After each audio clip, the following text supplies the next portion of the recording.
Franco Viola, premio Gambrinus Giuseppe Mazzotti 2017, tre opere che come giuria avete selezionato, che libri sono stati scelti quest'anno? Posso fare una premessa? È stata una selezione molto difficile perché quest'anno c'era eccellenza letteraria nella mole di libri che ci sono stati affidati per la selezione. Per cui è stato un lavoro molto capillare, molto di dettaglio, quasi cesellato, perché molti di questi libri meritavano il premio. Quindi abbiamo dovuto estrarre l'eccellenza dell'eccellenza. Le vuole nomi e titoli, partiamo dalla montagna. Bortoluzzi, una penna felice, limpida, chiara, un fraseggio spigliato, svelto, un libro Paesi Alti che sa trasmettere emozioni forti, emozioni vive.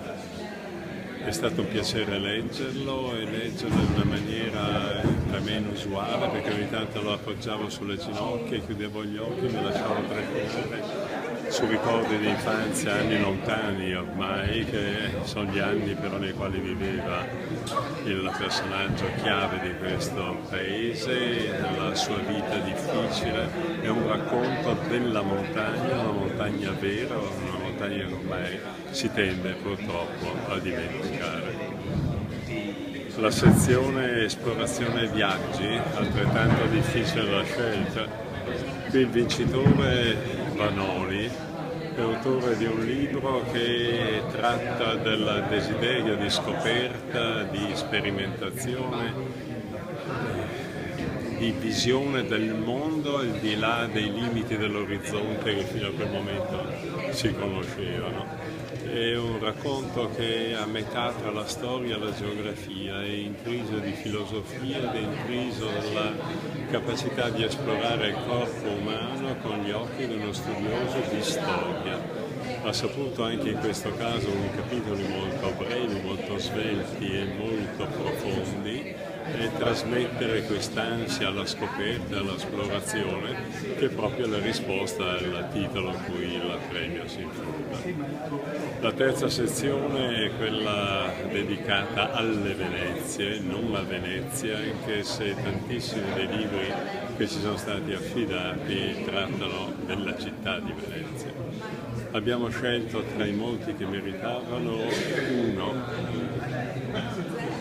che non riguarda Venezia nel senso stretto, la città, ma riguarda le sue isole, le tante isole più sconosciute, ognuna delle quali ha una storia da raccontare, una sua anima, ha i suoi colori, i suoi sapori, e si chiama Lagunario questo libro e il titolo racconta il contenuto dell'opera. E fa venire voglia a un lettore anche più distratto di scoprire cos'è realmente Venezia, con la sua laguna, con il suo mondo che è fatto di acque e di vastità, di silenzi, di colori.